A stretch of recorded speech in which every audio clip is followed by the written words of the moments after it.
Hey, Hondo. What's up? Coming to you live from a remote trailer park in Indianapolis. Actually, it's only one trailer. It's mine. There is a gooseneck sitting out over there too. So I don't think anybody's lived in that one. Well, it might come up missing. It might find its way back up to Michigan. So, with us tonight, we have my Michigan tour guide. If you guys remember him, shows you how to read a mitten and which way the thumb's supposed to face.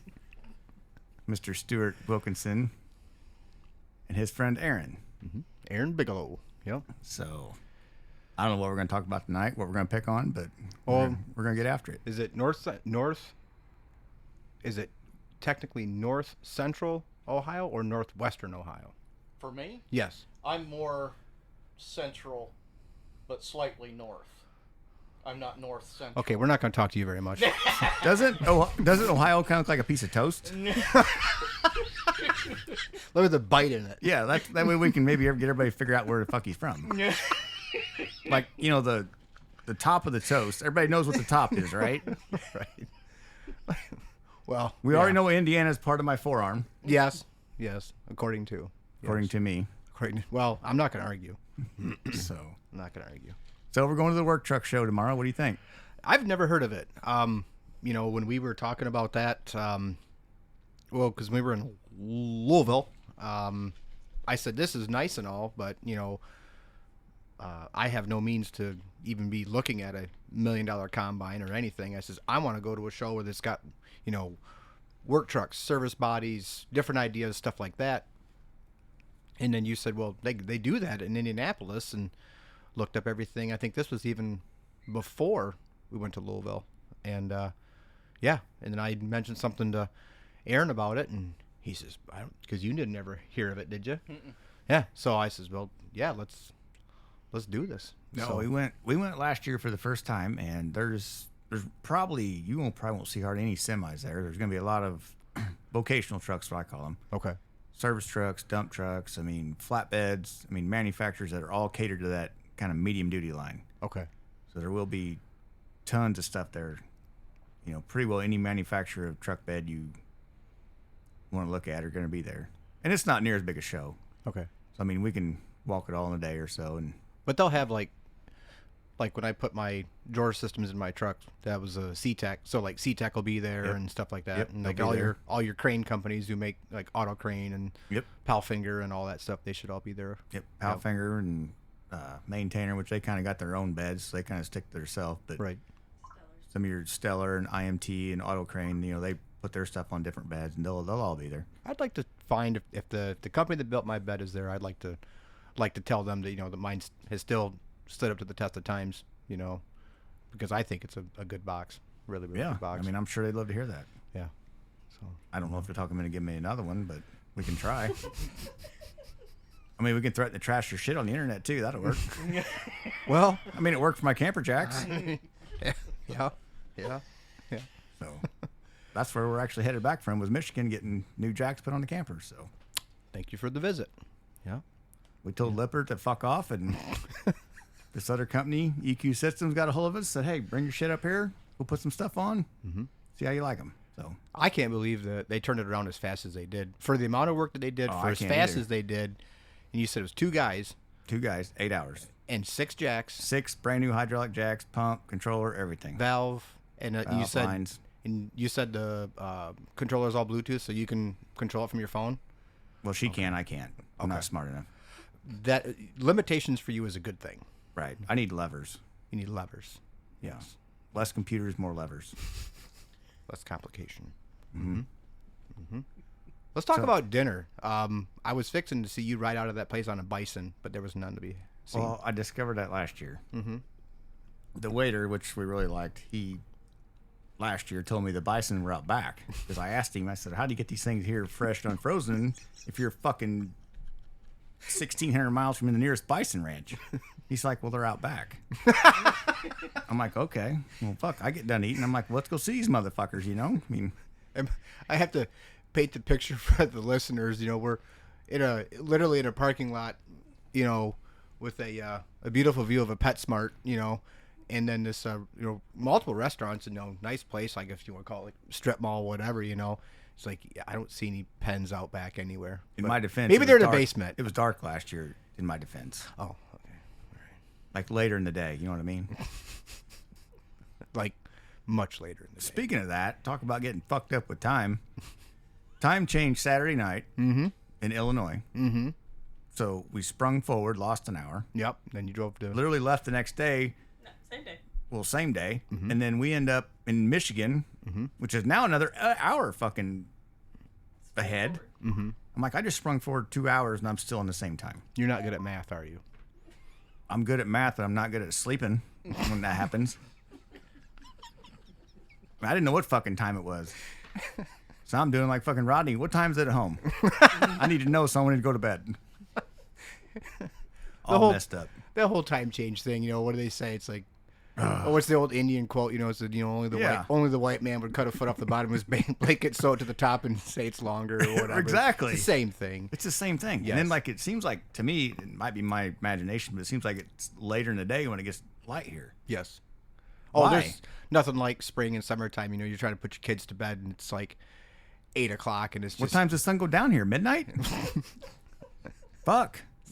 We're in the Arctic Circle. It's like daylight for 20 hours straight. So I don't know, man. I'm in the summertime in Michigan. The same thing as you guys. I mean, it's like 10 o'clock and it's still daylight. It's kind of annoying, but whatever.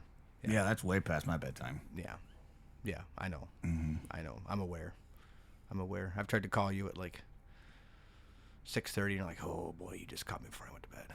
That's in the winter months, right? You're on like Kelly's sleep schedule, as far as like, wanting to get to bed nice and early. So Well, yeah, I need my beauty sleep. Haven't you seen me?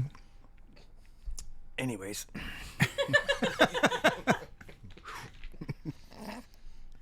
So you're looking forward to the show tomorrow?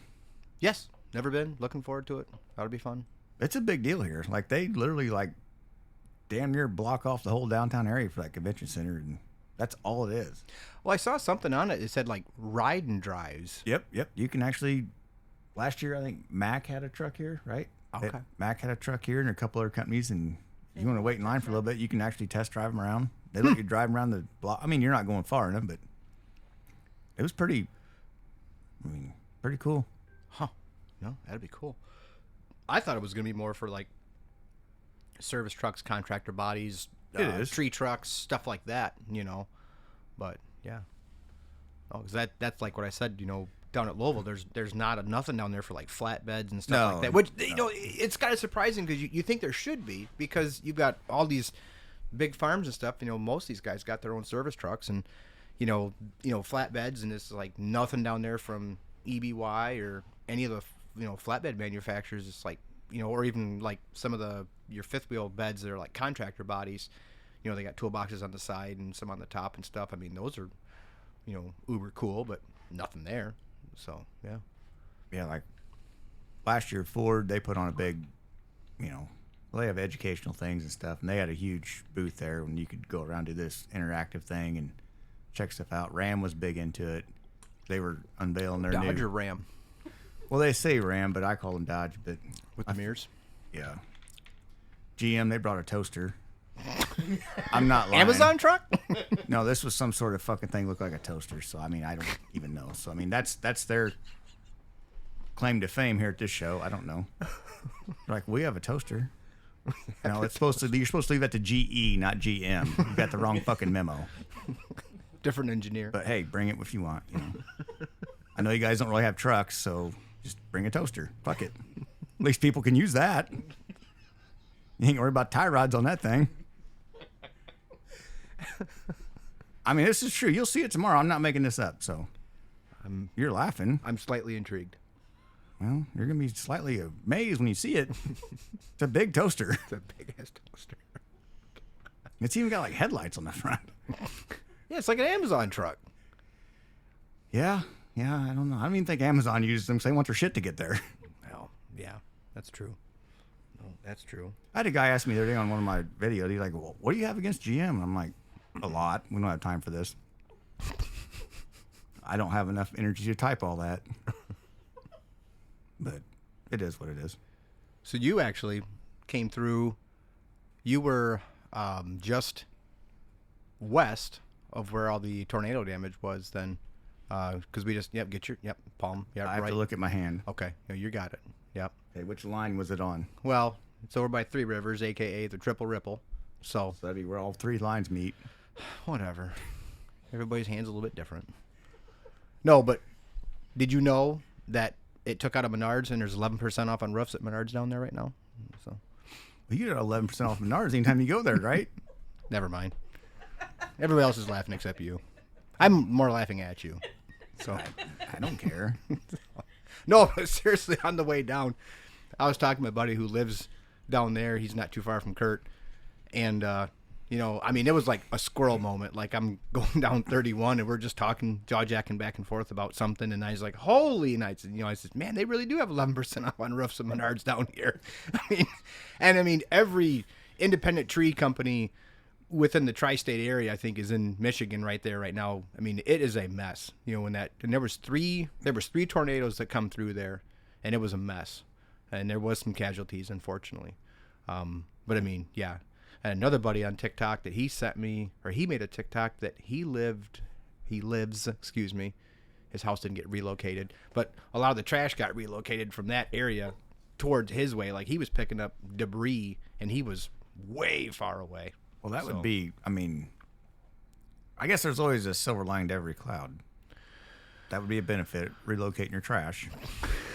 But, I mean, that's not a good way to do it. My roof on my house is not technically trash. No, I mean, no. if it's not there anymore, then I guess it's... I wouldn't choose that way to do it. But Right. I mean, if you are trying to stay positive about everything. Well, It's like, well, I ain't got to fucking rake them leaves no more. They're over in fucking New Jersey. Yeah. Yeah, that tree that was dead and you wanted taken down. Surprise! Yep, gone. Yep. Insurance did take care of that for us. Yeah. Mm-hmm. Yep. I couldn't wish that on anybody. Like a house fire or tornado or anything. I just cannot imagine because, I mean, everything's gone. Everything. There's going to be stuff gone that you don't even think about for 4 years from now. Well, I mean, you think about people that... Like you were talking about at supper, your birth certificate, It's like, well, when's the last time you need that? Yeah. And you're going to be like, well, where's my birth certificate? Oh, fuck, it blew away 4 years ago. Tell that to the fucking DMV. They're going to be like, Heard it. we need to know that you're born. Well, I'm fucking standing here, ain't I? I had that happen to me. And I'm like, really? I was born in this fucking county. You people know me. You're asking if I was born here? Yes, I was born here. So, I mean, have all your shit burn up or blow away. I mean, Right. I don't know. Then fucking Ahmed's going to get a CDL with your fucking birth certificate.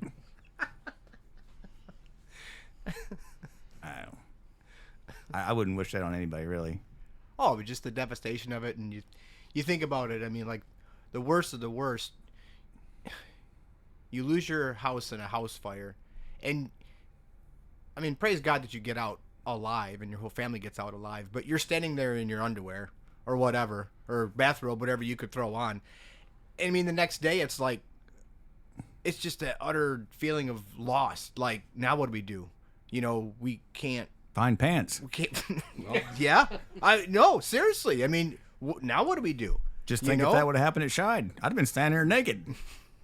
Well, we're grateful. We would have known what way the wind was blowing. No, everybody would have known that. I've been looking for underwear and pants. It was cold that night. It wasn't cold that night.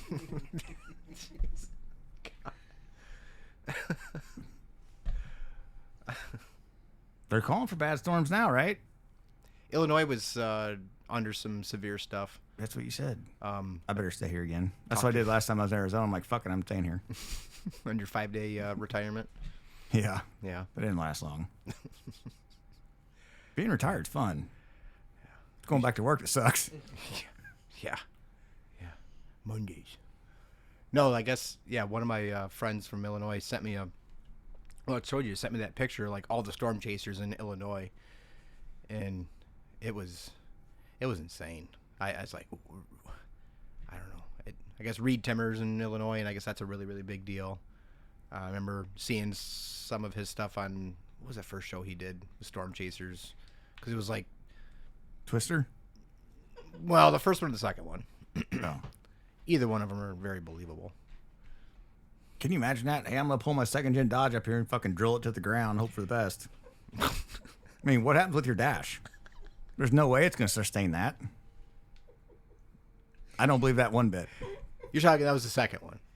I don't know. I did think it was funny at the end when they're like, fucking tow it, and he just fucking screws it to the ground. Can you imagine a tow truck driver gets there? How you gonna pull that off? This guy's shit's drilled to the ground. He's in there making out with a girlfriend. Ain't that what happened? Something like that. Something like that. It was so cheesy. It was Velveeta. It was so Velveeta. It was so cheesy. It was just terrible. It was just terrible. It was terrible. They definitely didn't use no Chevrolet in that movie. That's for sure. That's for sure. No toasters were harmed Yeah. in the making of this film. Yeah, no tie rods were bent, no toasters were fucked up. You know, no. Man, I got a lot of Chevy friends too, and I just don't really give a fuck. That's okay. It's all man-made junk. It's all gonna break. It's all Yeah, they're all man-made gonna junk. get fucked up. But You couldn't not offend me. you know, one of I my just workers, don't I care. said, "Well, how'd it run?" He goes, "Run like a new Chevy." I said, "See, any motherfucker needs tie rods and Rust-Oleum?" I mean, I need to know if I can call this guy or not. Yeah. I'm not worried about the engine. The engine's international. It's a 466. I know it runs fine. Mm-hmm. The rest of it's what I'm concerned with. He's like, "Oh, it runs good." You had a 466 and a Chevy? No, he said it ran like a good Chevy. Oh, okay. I was gonna say that. Yeah. That's a never heard of. No, it's a never would. Why would you do it? Did you see? I know this is gonna cause it, but I just don't care. Did you see the guy on TikTok took a square body and dropped? I think he put a was either a 466 in it. 466 Deere, Oh no, I don't John think Deere I've seen engine. that one. He's either a 404 or is a 466. I mean, I can imagine guys getting just uber tight in the Wranglers over that one. You know, just the combination of the square body and the green motor. Just I'm Really? like, really? This is Like they probably broke up their girlfriend that night, right? I mean, like, hey, honey, I'm not gonna be around for a week or two. I don't know if we could pull this off. Brokeback 4440. Yeah. I mean, we got a legendary engine and a rusted out truck. What the fuck we gonna do? Yes. Where's the Nick? So hard right now.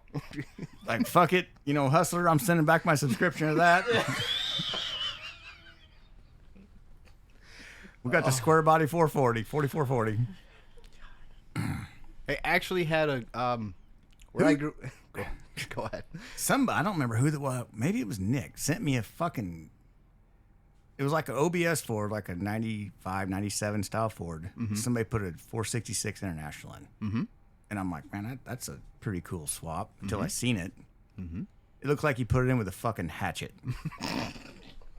He's like, well, I had to put a body lift on it. And he had to like angle iron welded his shit. And it was like hacked up like bed frames and all this bullshit. And I'm like, Did it have a push button shifter? I don't know. I didn't even get that far. I'm like, really? He's like, well, I got to put some finishing touches on. I'm like, what? Take it to the scrapyard? I mean, you just took a good engine and a good truck and fucked both of them up. Was the finishing touches like like a black ice air freshener? That was gonna be. I don't know, man. This thing, I'll have to try to find it. It's surely on my phone somewhere, and I'll send it to you. I can go without. It was classic. Classic. I'm like, you'd been better off with either one of them. I've seen. Okay, there we go. Odd engine to truck combinations. I've seen a guy put a Perkins in an F-150, like an inline six Perkins. Where I grew up, we had a guy took a Chevy. What was the old dualies, like the 6+6 or whatever? Or, 3+3s. I had one. okay, he took a 3+3 and he put an Alice Chalmers diesel in it. I think that one was turbocharged. So he had good shoes. Holes in the soles, and then I don't know why you would do that. I mean, you had to. did he narrow the cab so he hit his head on every time he hit a bump? You had to have met the guy. You Okay. had to have met the guy. I'd rather not. And then we've got that I told you about the diesel shop up by us. They specialize in Detroit, and they put 453s, 453Es in their trucks. Oh, you said it was the Amish guys that did that? Mennonites, yeah, Yeah. yep, different Men in hat. nights or men in tights? Different hat. So, well, a lot of their pants are hand-me-downs, so they get older, they get tighter. Yeah. Usually they get tighter when they see it. Man, why is there no fucking Mennonite barbers? What the fuck is up with that? Like, have you ever seen one with a good haircut? This is random Tuesday, is what this is. Literally. Deep thoughts I'm like, I don't know. by Hondo Scott. Hondo Scott. I mean, I'll tell you what. During COVID, I cut my own hair. I decided one side looked good, the other side I had to wear a hat. Did you not quit? Because I'm curious here. No, I didn't quit. I just buzz it all off now, and then a lot of it don't grow back. Okay. Because I'm at that age. But I did a really good job on one side, really bad side on the other side. Was there alcohol in a mirror involved? It might have been the mirror. Could have been. And then the fact that you can't see in a mirror right. Mm-hmm. But you couldn't get your hair cut. Or what? You couldn't get your hair cut at that time because of all the bullshit. And I'm like, I don't want to look like an alpaca, so I'm going to try it myself. That's what I did. And it was kind of like I wouldn't say it was an epic failure. It was half failure. We were down at, I said this story once before, but we were down at Mom's in Plymouth, Indiana, where she lives, during all that. And we had a bachelor party for one of my buddies. And yeah, she gave a bunch of guys haircuts. You know, it was good. Everybody was just like, oh, I feel so much better, you know. Yeah, because Indiana was a free state. But what was really funny about that is so we did a couple fun stuff for the bachelor party with tractor pull and, you know, grilled up some steaks and stuff and had good meals and whatnot. And then we went tubing down the river. So we're standing there in line, you know, to get ready to go tubing. And, you know, it's just everybody standing there. At most, people are wearing T-shirts and swim trunks, you know, or whatever. And there was like a half a dozen people standing there in bathing suits with like hardly a stitch of clothing on, and they're wearing masks. Okay, good for you. And then they're tubing down the river with a mask on, you know. Mm-hmm. I mean, they probably think when they get in the water, nobody pees in it too, right? Well, you know what fish do in water. So. Yeah, I don't fucking know. Kind of like Ron White said. He's like, we're going down on this float trip and been in the water for 9 hours. Not one person's got out to pee. I'll never tell. Yeah. I'll never tell. Nope. Funniest mask story I think I've seen was this guy pulls up to the KC's with a motorcycle helmet on, with a full face and a mask on. And I look at him and I'm like, what the fuck, man? Like, and he looks at me like I'm doing something wrong.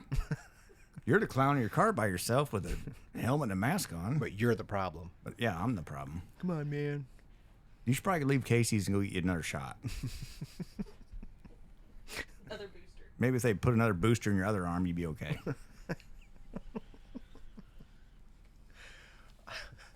What have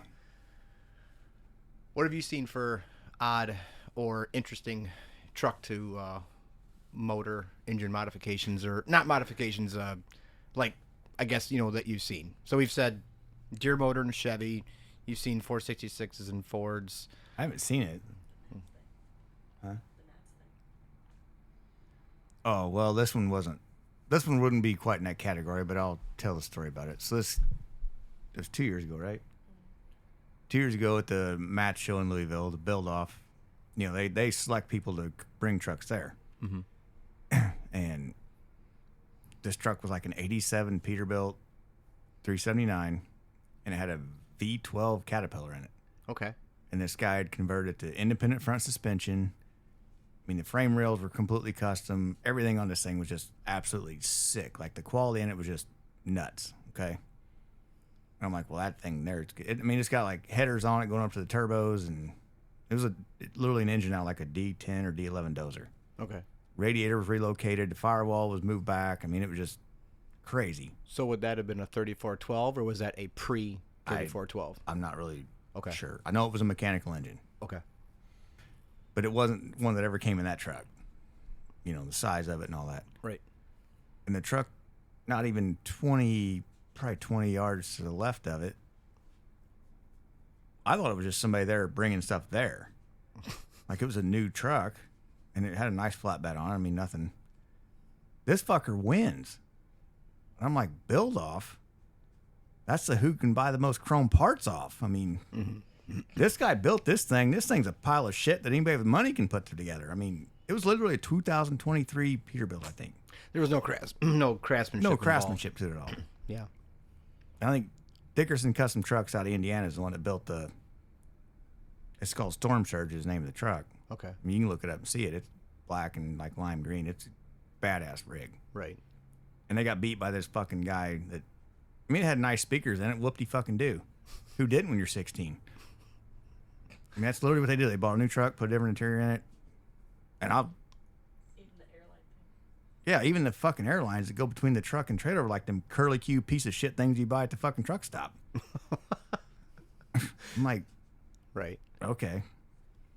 But that, that's not really your normal world stuff. But I've seen a lot of Cummins stuck in Fords. Right. But I really don't know that I've ever seen one that was built right. Right. Some of them are a little bit better than others, but I mean, some of them are just, I seen one guy, he's like, well, you got to hit the button every time you want to shift it. I'm like, well, don't that defeat the purpose of having an automatic in it? Well, that's just the way the program is. I'm like, no, that's just because the guy that built it didn't know how to do it. Yeah. Or the battery be in the fucking bed and, I don't know. You got a bunch of gauges. None of the dash gauges work, and you got a bunch of them fucking glued to the top of the dash that are from like a 1970 something. When That shit just to me, like, why would you do that? when DeBoe's Garage up in Canada put that, was it a C7 or was it a 3126? It was one of the two, yeah.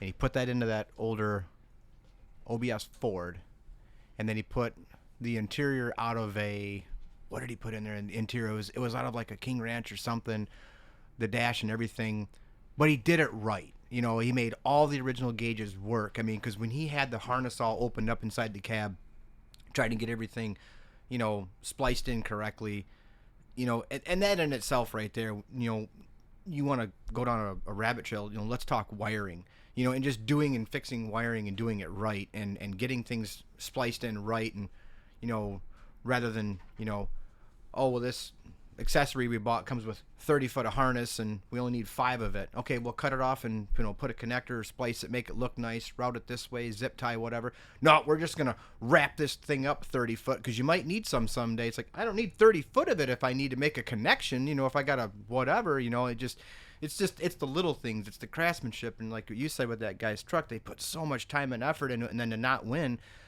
But I mean, they still built it. They still had fun doing it. And probably more people were upset about it than you.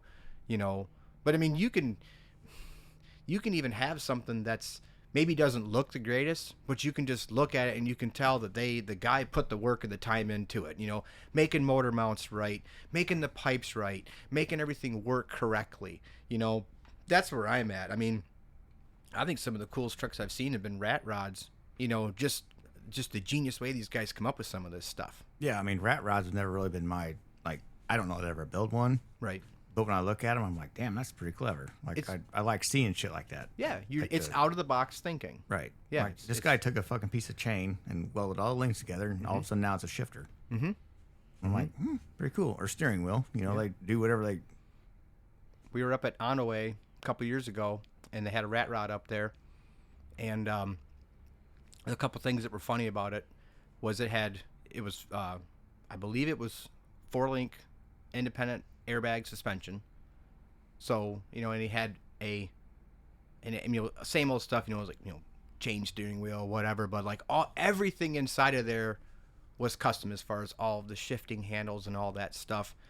And then he had the thing was sitting there running and it was like loping, like it had like the big tune in it, and it was sitting there loping and puffing a little bit of smoke. And then you go inside the cab of it, and he had a little 12-volt motor hooked up on like a cam that just kept pushing the throttle pedal down. So it's just sitting there, just like these guys, they'll put a Sawzall on their throttle pedal, for like their lope tune, and it'd sit there and just rock. And the coolest thing about it Had a 5-cylinder air-cooled Deutz on it. That's the fastest irrigation pump I've ever seen. You know? So. But, no. I thought maybe it had like a pair of vice grips on the fuel line. It was starting for fuel or something. I mean, that'll do it too. This is true. This is Kind true. of a less expensive way to do it. Right. Right. Yeah, I don't know. That show there, that one kind of baffled me. I'm like, there's 300 trucks here that are way nicer than that are way built better. Yeah. And for this guy to win, I was just like, I was pissed. Like, where's the fucking judge at? We're going to go slap him. Maybe he's listening. Fuck him. I'll be there this year. I'll slap you then. Because it was just, I mean, that was just, I would have been so fucking mad if I built that truck. This other guy had probably, I don't know, maybe 100 hours in putting chrome bullshit on it, some interior. This other motherfucker had like 6 years in it. Yeah. Time. Yeah. Labor of love. And stuff that most people couldn't even dream of, let alone do. Yeah. Well, it's like we watch these guys, not going to name names, but we watch these guys that build engines on TikTok. You can tell the good from the bad, and you can tell the guys that are doing the professional job. And when they go to that level of professionalism, they're not doing budget builds. That, it's like if you've got to ask how much it costs for this guy to build you a motor, you can't afford it. It's at a whole different caliber, I haven't seen anybody do a 33116 on there. You had to do it, didn't you? It's just because you're afraid of them, I'm afraid they're coming to shop and I'm going to be my fucking problem. It's a very similar fuel system to that of a 2-stroke Detroit. It's on a scroll. It's on a scroll metering system. It's got very unit similar pumps to a fucking dumpster. You're just afraid. I'm not afraid of anything. Bull. Trust me. I work on fucking pack cars. Everything comes in. Yeah. Look, my 3116 hat is right here. See that? Well, I'm glad it says 3116 and not 3176. I can change that other one. Still a good motor. For what? A dumpster? No. We did this last time. We ain't got time for this. People want to hear new shit. I just had to give you a gouge. I appreciate that. This is why we're friends. Exactly. Ish. So. Let's talk tools. Remember we were talking the other night about the craze of tools and where everybody started with battery-powered tools. So when I was working for the dealer... This is going to be good. When I was working for the dealer, the first guys that started buying... Because from what I remember working at the dealership, Makita was the first one to come out with a 3/8 cordless impact. And everybody's going to correct me. That's fine. But I remember them as being the first because where I was at, there was a company that was taking the 3/8, the hex drivers, and they were putting anvils in them. So they sold a ton of those, but they were swapped out to a 3/8. Now you had all these old time mechanics laughing at you. Oh, piece of crap, Tyco, battery powered. What are you gonna do with that? Whatever. And it's like, well, you can do 75% of your engine disassembly just for all your parts on your engine, as far as hose clamps and small fasteners and stuff, and just zip that stuff loose, no problem. You're not dragging an air hose around the machine and then getting it caught and yanking on it, and you're not, using ratchets and everything all the time. And some stuff you still have to, which is why they still sell them. I get that, but I mean, from where it was when we started, so we're talking circa 2000, well, by what, late 90s? Mm-hmm. Late 90s. Man, you're old. Wasn't that 74 for you, Stuart? Something like that. Something like that. When he was born? That hurt. That hurt. He probably used them fucking one things, didn't he? Even coming from a guy. What are them things even called? Them Even- fucking speed wrenches? Yeah. Yeah, Even the a guy- speed wrench. Talk about a pile of shit. Who the fuck do you want to use that every day? You know, Everybody's like, oh, transmission guys use them. do you know where? Do you know? Do you know where you use the speed wrench? In the fucking dumpster next to the 3116? Honest to goodness, do you know where the guys will still prefer to use a speed wrench to this day? I don't have a clue. I don't know any of these guys. Cutting cups on a 3116. There you go. Why the fuck would you need a speed wrench turning a 3116 around? Because they don't have stainless cups. So they have the brass cups or copper cups. and Okay, so you here's an have to- idea. How so about you ha- make the cup the right size and you ain't got to fucking do that? You have to use the tool. and I then know you- what you got to do, but why not make the cup the right Well, size? then what? How do you cut the cup then? You don't have to on a real motor. Because you don't know how to work on them. Here we go. You're afraid. I'm 3116 hater. That's all you are. 3116 racist. That's all you are. afraid. Yeah, racist. That is a pain job though, cutting cups. I know, getting them the right size. Yeah, no, not the right size, but just the chatter. I mean, it's literally an art when you're cutting a cup on a 3116. 3176 is the same way. I don't think they. You had to cut them too. You have to cut. I've never cut them. Well, maybe the early ones. Yep, you had to cut those too. But you gotta be so careful with. It's got to it. be smooth. It Smooth. can't be chatter. Right. That was a big thing. Chatter. I got yelled at by so many old timers when I was cutting cups. Like, you're going too fast. That's Oh, probably- now you're going too slow. Now you're pushing too hard. Can't you feel that thing chattering? I'm like, I don't know, because you're yelling at me this whole time. I don't know. I'm about ready to go in the bathroom and cry. Do you know why they were yelling at you?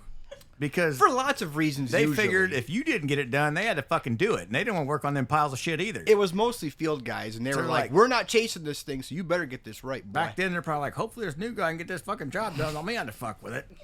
Quit chattering. Fucking cut the cups. Fuck it.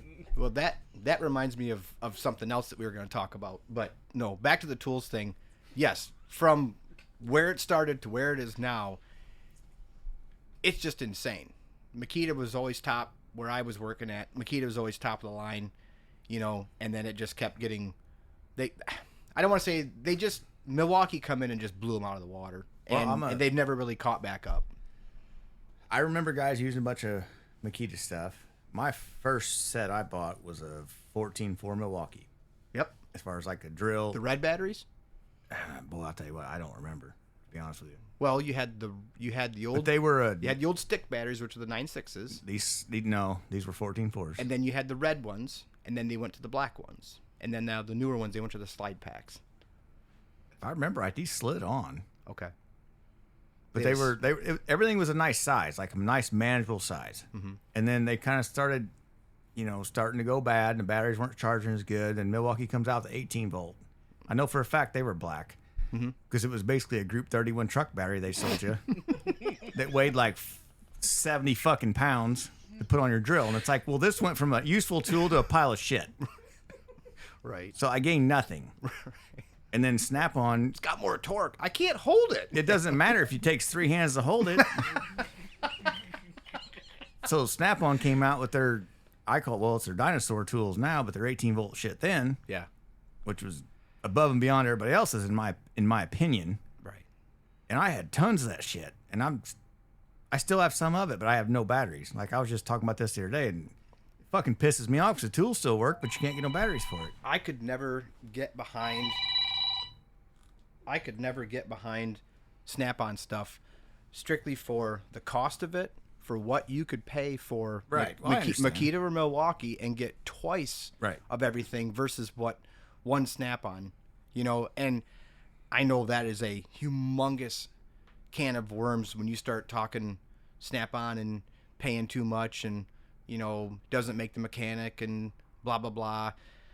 We could argue that all night long, but just get a tool that works for you that you can Well, afford at the time. And dealer network. Yes. I have no Snap-on guy now, and Yeah, you I don't don't- have one either. I don't either. I had some guy the other day fucking mouthed off on my fucking video. And he said something, well, just having a box of tools will make you a mechanic. Well, I've done it for 30 years, so you can fuck off. So that was kind of my answer. I mean, he's not. Well, he's right. He's not. But he's also not talking to a guy that's 19 years old. And yes, and that's Or a guy that gives a fuck. a fact. But we've lost so much discernment, and people just don't think before they speak. I mean, how many times? Well, you would, but I don't. But like, get ready to put a comment on something, and I'm like, no, I'm just not going to say it. I'm not going to open up that bag. It doesn't really matter, because that person is already convinced that they're right, you're wrong, no matter what. Even if you showed it to them, if it would landed on their face and wiggled, they'd be like, nope, I don't believe it. Fine. Like you with 3116s, they're fine. Yep. Still gonna go to the hill on the die on that one, but Fine. you be cutting your injector cups over there with an engine don't run. But hey, good for you. I've actually got one at home I got to work on. I'll call you up Nah. What day is this gonna be? the day you come up. I've got the whole kit. I've got the whole rack setting kit, everything. You're probably the only guy in the fucking mitten area that has that kit. No, Cat's got at least one or two of them. Probably all the field guys got them. You know, they just stole them from the shop and shoved them in their field truck. Well, they probably don't know how to use it. Or the batteries are dead in the height gauge for the Anybody mic. less than you'd have to be older than 40 to even know what that engine is. I am older than 40. I know, but anybody that would be younger than that wouldn't even know how to do it. And even weirder than a 3116 is a 3114. What's that? A 2-cylinder pile of shit or No, a it's 4-cylinder? It's a 4-cylinder. I think they only used them on very, very few applications. They didn't use them on very much stuff. Shocker, probably because they didn't work. Fine. I mean, I'm just throwing that out there. So Back to the tool thing, though. Like, okay, so the tools may not make you a mechanic, but anybody that does anything on a professional level has to invest in their profession if they want to be successful at it. it's a And so, Yeah, I beg to differ with that. I worked with a guy one time. He's like, "You got a good 10 millimeter?" This guy's like 20 years older than me. A good 10 millimeter? I'm like, you should have like fucking 50 10 millimeters, not a good one. Well, he had fucking slip and kills and fucking Nappas and fucking Carlisles and fucking Dollar General shit and Walmart shit. And was he good every at his one of job? them? No, he wasn't worth a fuck at it. What? You just proved my point. Well, I guess that's true. I think Way to go, Betty. Make Make me sound stupid on the internet. you're doing You do that all you're on your doing own. fine. You're doing fine. Fuck yeah. I think, and it does not matter if it is heavy equipment, heavy truck, automotive. I don't care if you're working on forklifts all day. I think being a true technician is a passion-based business. It's something that you want to do, and you really, really want to do a good job of it. You know, you can get a lot of guys that can, you know, and no hate towards them, but you can get a lot of guys that just they're just there for the job, you know. So those guys are buying the cheapest tools because they're really not in love with the job. They're just doing the job. But then you've got other guys that's all they can afford until they can get to that next level. Right. And You that, know, there's no, it's I have like no fault with that. when I bought my first set of angle wrenches, I had ATD and V8. So I had from quarter inch to 2 inch.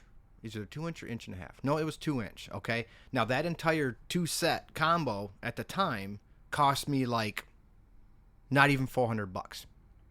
That would have got me 2 wrenches from Snap-on.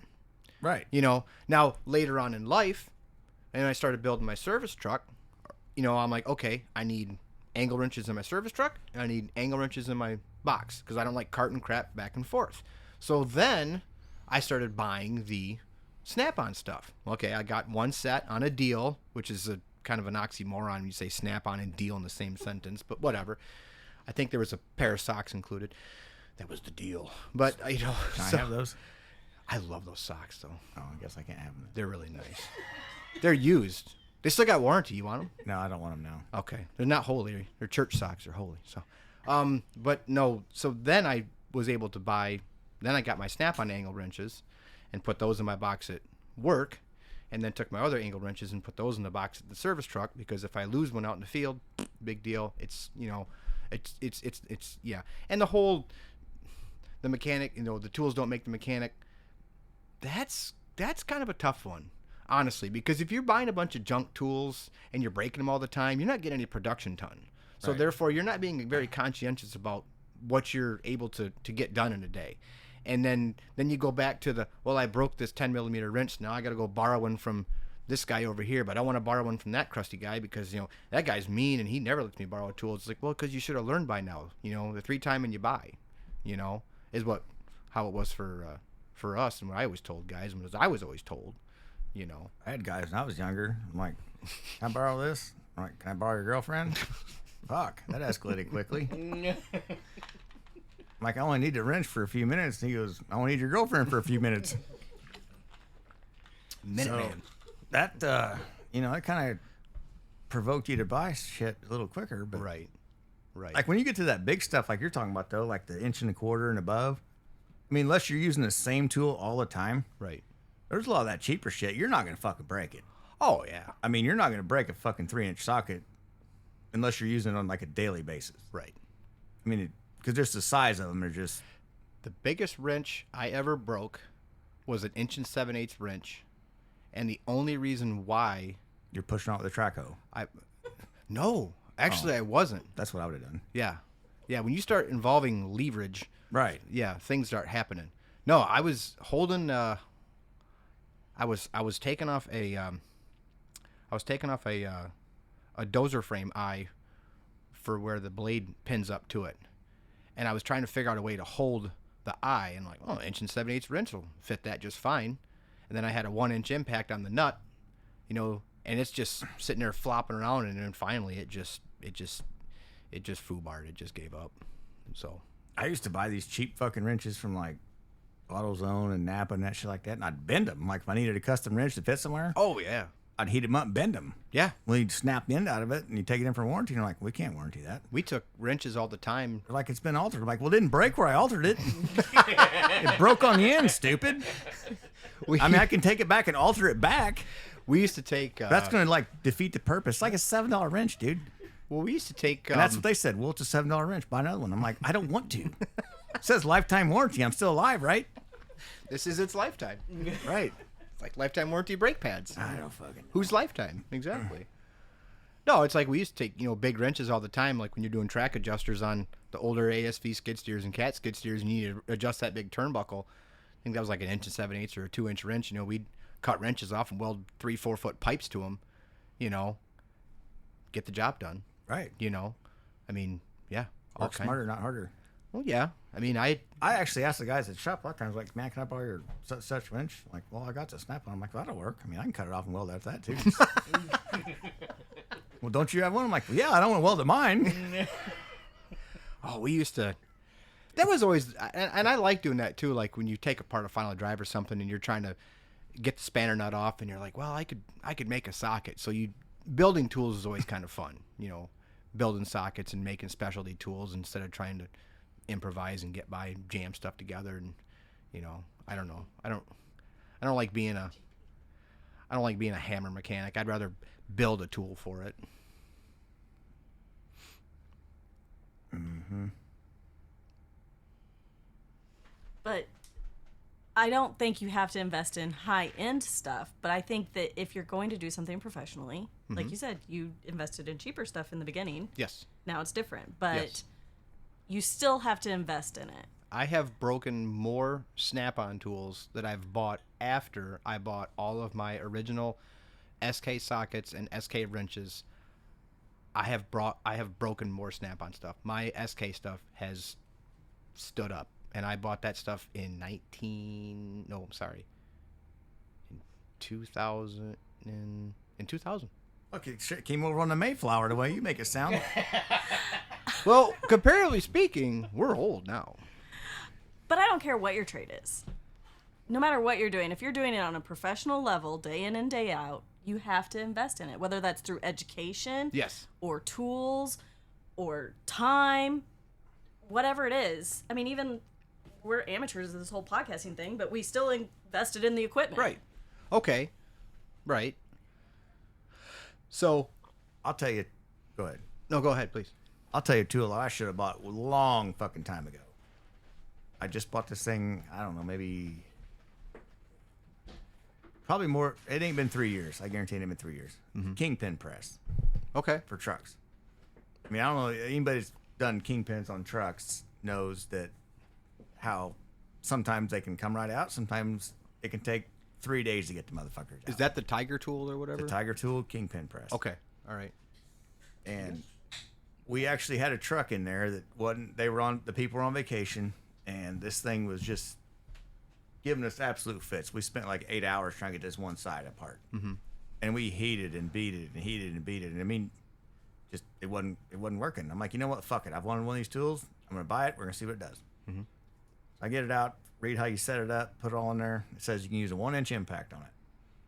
Like, okay, that's pretty aggressive, but see what we got. Mm-hmm. So I put the jams to it with the old 1-inch gun, and it was starting to get pretty snug. And I thought, well, I'll just put just a tad bit of heat on it. I'm not shitting you. This son of a bitch popped and jumped off the jack stand about an inch. And then shoved it right out. Mm-hmm. And I'm like, I don't think we'd ever got it out of there. Right. Like, I don't know that we would have got that one out of there. Because it just been there so fucking long, and it was just an old rusty. And I'm thinking to myself, this is a tool that has saved so. We've used it all the time since then. Sure. Even when you don't really probably even need it. Mm-hmm. But it's just so quick to get it out. And once you set it up on one side, you just pick it up and carry it over the other side and shove it right out. Right. It takes more time to set it up than it does actually use the thing. Right. No, the older, and like what Steph said, the more you're going to get into, the more you're going to have to invest in, and everything is becoming so specialized, you know. To date, the biggest cost to me as far as tooling was my laptop and all my diagnostic stuff. And I can't even do a lot of stuff as far as I don't get into truck. That's just not my thing. I will let you have that. Just said 3116. But they don't have a computer on them. That's right. I forgot that. They were junk before computers were junk.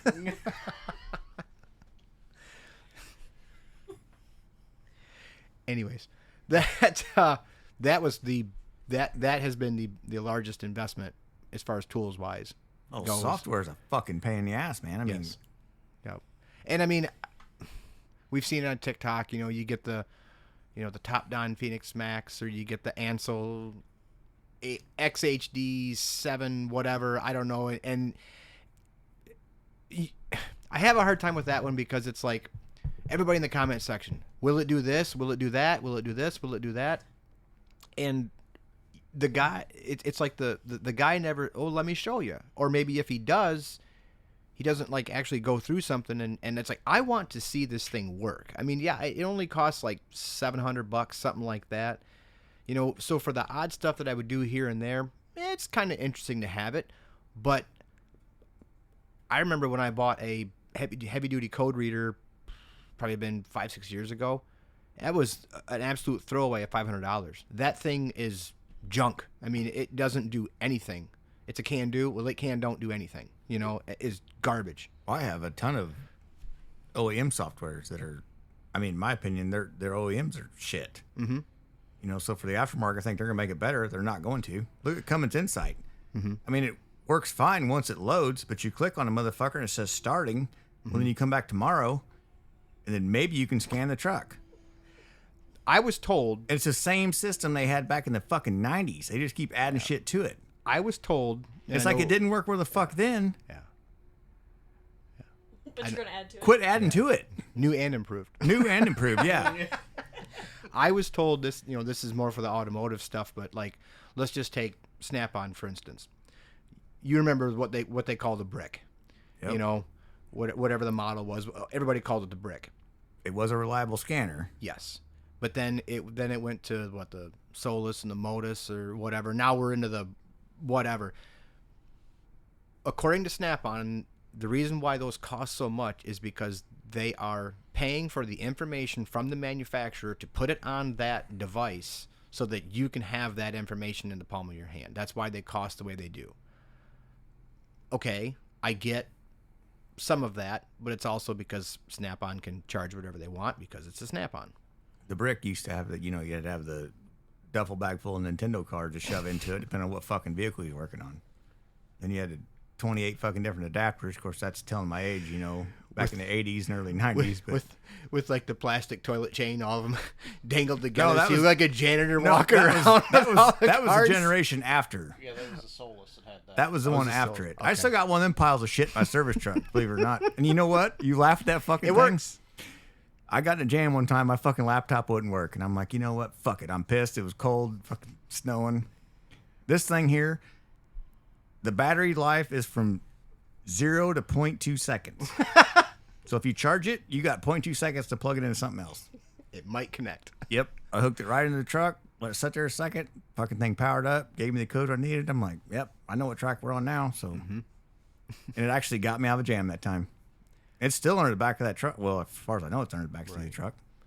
But I know you're picking on me about it. But like, if guys know, and the guys that know like to buy the kit to like set up the rack and stuff on a 3116 is very, very expensive from Caterpillar. Now there is companies out there like Freedom Racing. There's a couple of them out there. I can't remember the names. There's nothing out there between 3016 and racing is in the same book. Anyways, if you go to like Freedom Racing, maybe tools, 3116 disposal. Is it my turn yet? I had to do that. Appreciate that. No, there's a couple different companies out there, but Freedom Racing, they offer a ton of OEM tools. Right. But they're aftermarket. Okay. And they're just as good. Yes, I've bought some stuff. Yes, we have too. Yes, A lot. Yes, and I like their next day shipping. It's close. What's the other one? Ferrum? Yes. Ferrum, yeah. Yes. Yep. And there's a couple other things too, but like Apex tool was another one. Apex is one. Yeah. Okay. And they're offering a lot of that OTC quality stuff and actually OTC tools that the manufacturer gets that the dealer can get. You're just not paying the dealer price. Right. But like the software is where they get you. Yes, but in all seriousness, to buy the kit, to set the rack up and set the injector heights and everything on a 3116, to buy that toolkit from Caterpillar, I think the last time I checked was like $4,000 for that kit. Okay, I was able to find one on Marketplace of all things. I got it for $800. Now, have I used it yet? No. Will I? Yes. When? Sometime. But it was a worthy investment. To me, that was a worthy investment. Stop it. Stop it. See the look on your face. You look like a very mad mother right now. Just like, I can't believe you did that. But, if anything, I could sell it to the Smithsonian someday. So if anybody heard that, if you have a 3116 direct set on it, you got to get up to about the middle of the mitten, and then Stuart can set it up for you. But I can't cut cups because I got to buy that stuff. Yeah, well, honestly, you're probably not going to make it that far with your 3116. So you're going to have to find a scrapyard somewhere between here and there to get rid of it. And then call me and I'll come get you. Do you have the speed wrench to cut the cups before you buy the tools to cut the cups? Yes. Okay. Yes. Those are probably hard to find too, right? I think I have 3 of them. What? For what? I just do. The fuck you do? Hang drywall with them or something? Who the fuck has 3 speed wrenches? I guarantee there's nobody fucking listening to this has 3 fucking speed wrenches. If you do comment. Yes. If you do comment. Yeah, send me a fucking message. I want your name too because I'm calling you. You're getting your ass ate out just the same as he is. Name and number. Yeah, name, number, address, fuck I want it all. I want it all. That's right. Give me all. Yep. Speed wrench? I don't even have a fucking breaker bar anymore. I just put big fucking ratchets on them and fucking give her hell. Because breaker bars don't even work right. No. But anyways, you've got to buy more specialty tooling the more you're getting into it. Oh, absolutely. Do I have 3 or 4 of everything? Just about, And, the only reason why that is because, someday when I croak and the good Lord takes me home, the boys don't have to fight because there's 3 of everything and there's 3 boys. So they'll have everything they want or else they can have a big auction sale and sell it. And that 3116 tool group won't go for very much. But whatever, I do have a serious question. Are those speed wrenches 3/8 or 1/2 inch? 3/8. 1/2 inch is too heavy. Yeah. To cut the cups, 1/2 inch is too heavy. This is what all the old timers said. They had it down. I'm not gonna. We could. No, I'm not gonna. I think let next you beat time. me up on that one. Next time, of course, you know what? You've been on 2 of my podcasts now. Once was in Kentucky. Once now in Indiana. Louisville. Yeah. You've drove a long way to come get harassed by me. It's a labor of love. I guess. Maybe next time we're gonna have to sign a no 3116 clause. Yeah, there probably should be something. We should do something like that. That I just don't talk about it. Back to the software though. What's your favorite? My favorite? You guys are gonna fucking OEM? Favorite OEM software? You mean OEM though? Yes, OEM software. And everybody here is probably not gonna believe it. This would probably be something. Make everybody guess. Is it Hinu? Because you don't have to use it. Yeah, I heard they were building them trucks and there's not even a fucking plug-in underneath the dash. They're so damn good. It's close. It's actually close to that. Telling you. So the Isuzu factory software, like I think it's called ISS or ISUS or something like that. Yeah, Do you have that in yours? I believe so. Have you ever used it? The last time I used the Isuzu program was when I was at the fuel shop. And We don't work on a ton of them just because there's not a lot of them in our area. Uh-huh.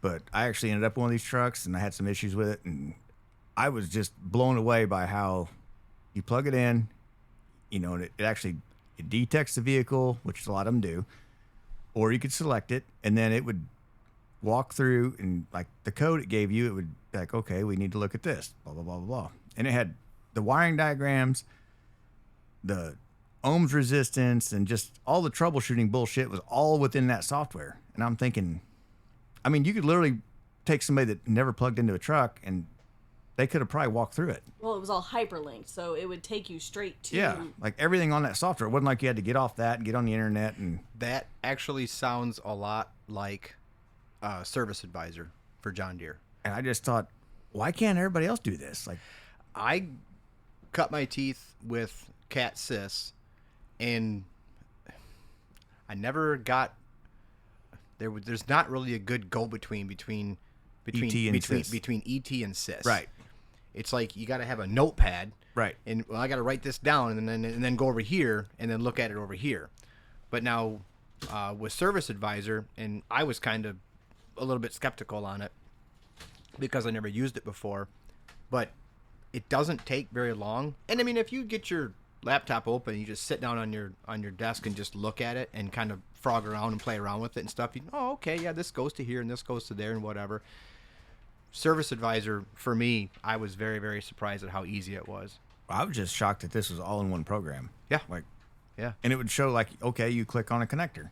I want to see connector 414. Yep. Whatever. It Yep. would show you the pin out. Yep. It would show you where it's at on the truck, like Yep. an actual. Yep. And I'm like, fuck, man. I mean, Yep. what's wrong with the rest of these people? I mean, Yep. get your head out of your ass and Yep. I think very, Copy? very. Huh? And copy them. yeah, and copy them. I Yeah. mean, No, fuck it. That sounds exactly like Deere. you know, I mean, I know what you're saying. Like, well, you can get on another publication, which Ford has good wiring diagrams, but then you got to get on, you know, workshop manual. Then you got to get on this, blah blah blah blah blah. It's like, well, why can't you just integrate it all into one? I mean, Yeah. you can tell me how many people sit in my back seat when I shut the fucking key off. You ought to be able to tell me what wiring connectors in the truck. But here's the thing: it's like, okay, but why does a dealer have to make everything so, or just OEM, period? Why do they have to make everything so proprietary? Why are they so afraid to let you know certain information? I mean, any owner operator, any farmer, any contractor that I know, they're going to get to a certain point to where they're going to be like, it's broken, come fix it. Okay, well, did you check this and this? Bro, I don't even know how to open the hood. Just come fix it. Or they're going to say, our guy looked at it and he can't figure it out, so get here when you can. There's really no difference between what we do and what the dealer does. And as I said it before, the only difference is they have more access to information. They still have just as many mechanics that don't know what they're doing, you know, that need lots of that need guidance, which I is think they why have more. which is why you have service managers. I'm not going to trash on guys, especially if, like I said, if they have the passion and the drive I and they will. want to do it. I'm not going to trash on them. I'm just not, because you and I had this conversation. When I first started working at CAT, I wasn't pulling wrenches. You know what I was doing? I was taking the trash out. I was cleaning the steam bay. I was doing all the grunt work. They would not let me touch a wrench until I graduated college. And I went to college feeling like an absolute moron because the only mechanical skills that I had was from before I worked at CAT. And all these guys that were at college with me, they're like, oh yeah, I was working with the guy over in the genset division, and we tore down genset motors all the time, and I worked over here and we did rebuilt transmissions out of 980 wheel loaders, and I worked over with this guy and we tore down cylinders all day long. And They had all that. I had none of that. They wouldn't let me touch anything until after I graduated. And I mean, I'm not beating up on it. It was what it was. But it's like, if you'd have given me that head start, just 2 years while I was in college, if you give me that head start, I'd have been better. You know, and if they pull that crap and say, well, you didn't have any tools, well, you guys wouldn't allow me to have tools. Not until I graduated. No, they wouldn't. You know, they're like, no, don't bring your toolbox in. You know, no, you're going to do that after you graduate.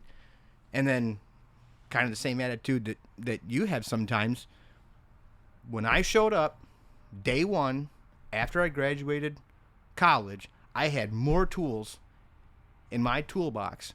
I bought as many tools as I could, and I jammed them into a brand new SK toolbox at the time. I had tools hanging off the sides of it. I had so much stuff jammed in that thing. I had more tools than guys that have been there for 5 years. No speed wrenches yet. You think that's why you didn't have room for tools? You should see what you look like doing that. You look like an Amish trying I thought he was trying to catch a swordfish or something. I mean, I'm like, what the fuck are you guys doing over here? Fishing? Yeah. I don't know. It's some new dance move motion. Yeah. Yeah. Do the speed wrench. Shut Dance up. to the speed wrench. Do the speed wrench. I actually had a guy one time, he's like, can I borrow a hammer? I'm like, a hammer? I'm like, that is like literally like the second tool you buy. Yeah. I'm not sure what the first one is, but the second one needs to be a fucking hammer. Yeah. I'm like, I don't know. I got like 30 of them. I mean, I got hammers for different purposes. Right. Rubber ones, brass ones, big ones, little ones. Mm-hmm. You know, ones that are going to tear shit up. I mean, but you don't have a single one? Mm-hmm. Brass? Yeah, I got a brass hammer. Oh, yeah. Yeah. Fuck yeah. Got a brass hammer. You have a leather hammer?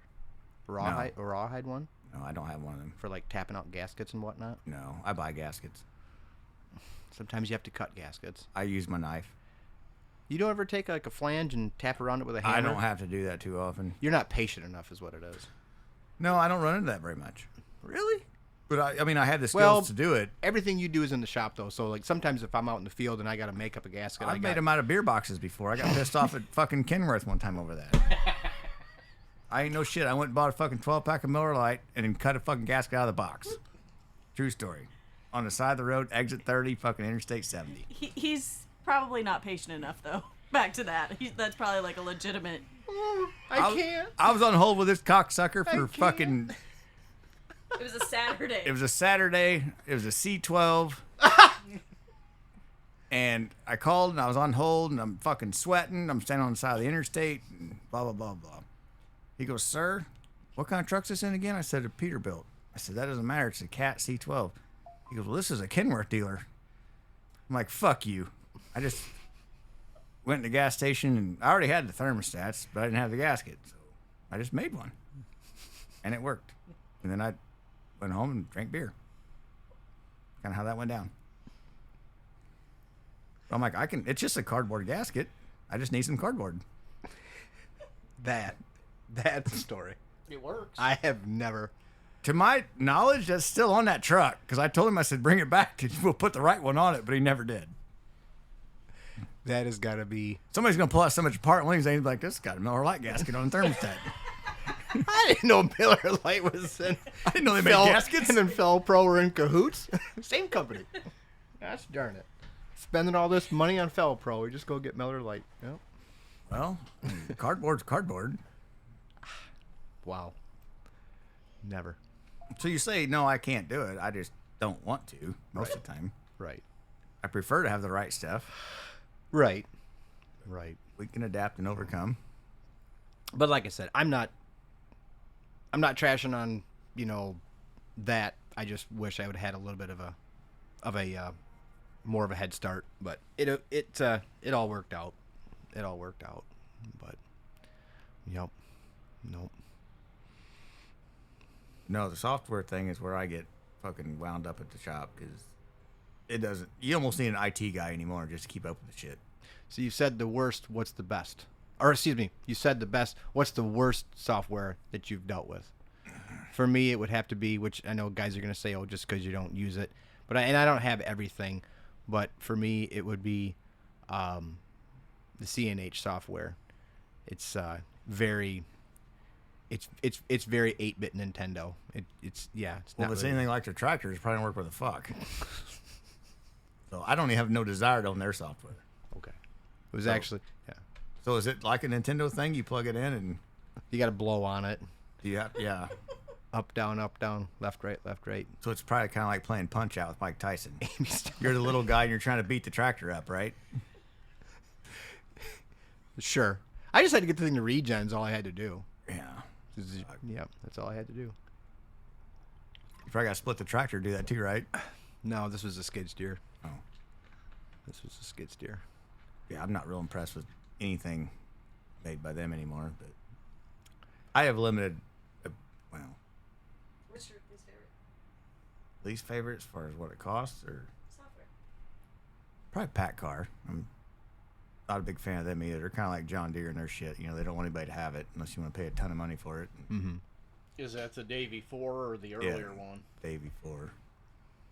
Now, what about Detroit? How's their stuff? I've never seen it. Actually, the original stuff was pretty good, which that's kind of, I think, don't hold me to this. I'm sure somebody will correct me on this, but I think the ProLink was kind of based on the original DDEC stuff. So is DDEC 1? Well, like way back when. Yes. Like the original ProLink scanner, blah, blah, blah. Okay. Now you're talking like what, late Way back in late 80s Yeah. when the 60 series first come out? Yep. Actually, no, because they had E-model 2-strokes. So was that at the same time or was that even before that? I think they overlapped, Okay. but I think that's kind of what that ProLink was kind of based on, right? Yeah. If I remember correctly, that's And what it was. of course, everything's evolved from that, but Because we had some trash trucks up in our area that had, I think, 6 V71s, but they were electronic. yeah. Yeah. And those guys that got the 453. But you know what's shitty about like the old scanners? Like everybody had their own kind, but you'd plug them in and they would work. Yeah. Like all this shit nowadays. Well, I gotta wait for an internet connection. Well, I'm on the side of the fucking road. I don't Yeah. need to wait for that. Yeah, you take that old Snap-on brick and plug Right. it into a 7.3. Exactly. It just works. It works. You want to do a cutout test? Let's do a cutout Yep. test. You want to do this? Let's do this. You know, the biggest thing pisses me off. Well, now, we need to update. Yeah. It never fails. There's somebody standing there waiting on it, and the fucking thing wants to update. Yep. Well, I'm gonna update it out the window. It's gonna be Windows 26. Out the fucking window it goes. Guess what? Now we need a new laptop. You gotta get the program, put it back on. It is It's now a wheel chalk. gonna be a whole big deal. It's like, why? Like, What do you have for a laptop? I don't even fucking know. Okay. Doesn't matter. Okay. A year from now, it'll be a different one. Does it withstand punches in the screen? I try not to. But it's just, It's not a irritating. touch screen, but I'm going to touch the screen. Yeah, it's just irritating that, you know, shit just is the way it is. Yes. Yes. I mean, you'll literally spend 40 minutes to an hour, 2 hours, 3 hours for something that you can literally fix in 10 minutes once you know what the code is. Yes. Yeah. It kept me. I kept trying to do a regen on a skid steer. I would get like an hour into it, and it kept kicking me out. Then I'd get back into it, and then to regen for 15 minutes, and then kick back out again. You know, and it kept doing that over and over and over again. And finally, it went through, and it took, and it green lighted. I'm like, good. Now, how am I supposed to bill a customer for that? That's I the thing. cannot. That's the I thing. cannot sit there and bill a customer. Yeah. I can build them the standard. What I call a. Hour and a half ish. I call it a 2 hours, whatever. I think what do I classify it as? It's not necessarily a diagnostic fee, but it's a Something to cover your cost. I well, know what you're saying. It's a $150 fee. Basically, when that laptop comes out of the bag, it's $150. You know, and I don't want to say hookup fee, you know, but it's basically that. But I can't charge a customer to stand there for 5 hours plus a $150 fee because this thing keeps kicking me out. You know, But it ain't his fault, it ain't your fault either. right? You know. Exactly. I guarantee if a dealer came out there, they'd charge him. Which I'm not like I'm like you. I that's- don't do that. But that's what sets us apart from the dealer. We don't have shareholders that we got to keep happy, because that's what they're more concerned about, you know, or owners to keep happy and keep them in their yacht, you know, I seen or whatever. And everybody don't flame me on that one. I know not everybody's like that, but the bigger these dealers get, the more they just flat out just don't care. You're everybody to them is just a number. You are in the words of my dad, you are nothing more than a bushel of soybeans to them. You are a commodity. How can we get the most out of you with the least input? And then once you're tired or fed up or whatever, they'll just move on and find somebody else. Because I know a lot of guys that have left the dealer and pursued their own because they got tired of being treated like a commodity. I've also hired guys from the dealership before, and they get to our shop and they literally can't do anything. You said and I'm couldn't even fill washer fluid. I'm like, what was your job at Kenworth? Was he Right. the washer fluid filler? Yeah. Was he the mileage getter offer? I mean, what is your job? Right. Obviously, you got to be able to do it with your hands in your pockets. So, yeah, like thumb nipples. Thumb nipples must have been a thing. You can't turn a speed wrench with thumb nipples. You cannot. You gotta have some dexterity. So, I mean, yeah, there's a ton of good guys at dealer, but then there's also some ones that, I always get that when guys, I took it to the dealer and they couldn't figure it out. Well, I ain't surprised. And if they gave it to thumb nipples pockets, then fuck yeah. What surprises me about guys that fill out applications and stuff at dealers is that, or if they come from a dealer, and then I've heard from stories from time and time again from guys that have come from a dealer to go work for an independent or vice versa, their story that they have, their selling point that they have to try to sell themselves to you that like, man, I am so great. I can turn out this work. Then why do you want to work for me? If you're so great, why are you leaving this other job? And it's not even 50-50 anymore. It's a higher number. I have a good answer. Because they have the same thing in common with 3116. They suck. Is that joke getting old yet? I think I just heard crickets. Wow. But no, I mean, it's tough being... The software thing is what would probably drive most independent guys out. Yeah. Is the cost of it. Yeah. And then you get where you almost got to either specialize in something or just wing it and hope for the best. Or, I'm lucky in my area where, I've been doing this so long. I have tons of connections, and I'm sure you do too where you're at. But I mean, there's always people you can call and lean on if you have a little bit of an issue. Sure. Which people do that to me. Yep. So we just kind of bounce that favor around. That way one guy don't have to invest in everything. I've got a couple. That's the only way you can survive. I got a couple customers that, they've got some Doosan equipment. When I originally set my laptop up, I had no desire whatsoever. Doosan wasn't even in my vocabulary to work on. Who builds their engines? Doosan. Okay, so I've never even... That's number 2. Yeah. Hino, Doosan. Never worked on them. Because they're so good. I guess. Because they're so good. No, well, I think Doosan uses some other engines too in some of their applications. But anyways, I've got 3 customers that got Doosan stuff, and they're all like, well, hey, do you have Doosan software? Nope. Well, could you get it? And I had one customer that actually was like, I will help you pay for it. I'm like, Then you're kind of married to him. Yeah, and I don't know. That's another thing that a good friend of mine who's got his own business in the Thumb area.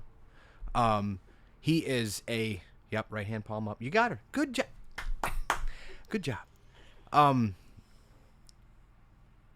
He worked for deer for a lot of years, and then he went to a farm, and then he did his own thing. But him and I always chuckle because every time he gets off the beaten path of deer, he just gets beat so bad. He's like, I haven't learned my lesson yet. I got to stick with green, and that's all I need to specialize in. I'm like, you kind of got to spread your wings a little bit, I mean, depending on it. I mean, but he had some jobs that he did, like he had one motor that he had I think it was a QSX, because that's the industrial version of like an ISX, correct? Yes. So he had a QSX in a composter, And it was just one thing after another just kept going wrong with this engine. And before you know it, I mean, he's got 2 other guys involved that were Cummins experts, and he didn't, and it ended up needing like a starter, batteries, 6 injectors, a fuel pump. And I mean, it was just one thing after another. And he's just like, I just felt so helpless because I didn't have everything that I needed in order to properly fix that.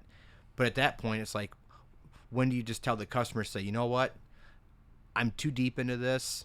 I'm in over my head. I can't fake it till I make it. I want to ultimately see the customer's machine fixed and see him happy. And if that means me not working on it and handing the job off, then I'll do it. I hate to do it, but I'll do it. Yeah, there's probably a lot of times that should happen. Yeah. Well, and then that goes back to like the tooling. Like, you can't invest in every tool. No. And so if you don't have the proper tooling to do a job and do it well, then Right. Yeah, what comes off super simple is, a guy saying, "Hey, can you do a crankshaft seal on my John Deere engine?" It's like, okay, well, it costs X amount of hundreds of thousands of dollars or whatever for like a seal installer. It's like, I'm going to do one of these Right. for this job that I might make less than $1,000 on. It barely buys the tools, so then you're just working for the tools. It's like, well, that's not really worth it to me. Like we talked earlier, if it's something you're going to use again and again and again, Yep. we don't mind buying it. Right.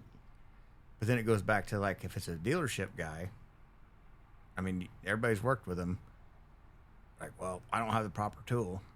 I'm like, really? You can't do that with a socket?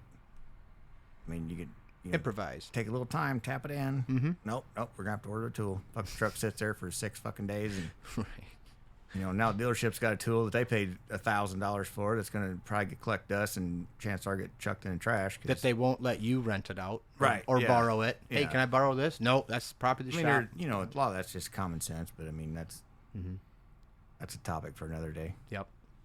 Yep. Yep. Yep. So, I guess we're probably gonna wrap her up here for too long. And How long did you hate on me for 3116? it's getting close to your bedtime, and tomorrow's a big day at the show. I don't even know what my time it is. It's 6:30. All right. That's East. Is that Eastern Standard or like Pacific or Guatemalan or what fucking time is that? Eastern. Eastern. How's it Eastern when you're fucking in the middle of the United States? Get your map out. Not your Michigan map. So like, is it like from here over? Actually, there's parts of the UP because it, kind of leans over into Wisconsin. It's We don't actually need to know Central that. Time too. So you guys are from Wisconsin? I've been told I'm from Canada by Nick and Tony. but, Southern Canada. Southern Canada. Southern Canada. Way south. But it's our lake. Yep. All But you over. won't let me push Chicago into it because I No. proposed that. Let's shove that No. shit in there. No. Yeah, I guess I don't blame you. It's far enough away from me. I guess I wouldn't really care. Be like global warming up there, right? It's like California. We just hope for one big earthquake. Bunch of flaming bullshit. You'd have a hot tub. Bunch of flaming bullshit in your fucking pond. Like a giant hot tub. My pond. Well, guys, I guess we're gonna call her a night. And we've picked on Stuart enough. He's already drove how far? Fuck you got like 1,000 miles of getting picked on. We're gonna go next time get picked on. Something Illinois? like that. Something like that. I think. Yeah, probably. No. Probably. We really appreciate being here, so Thank you. Likewise. thank Love you, it. sir. Yes. It was a good time. Talk to you guys later.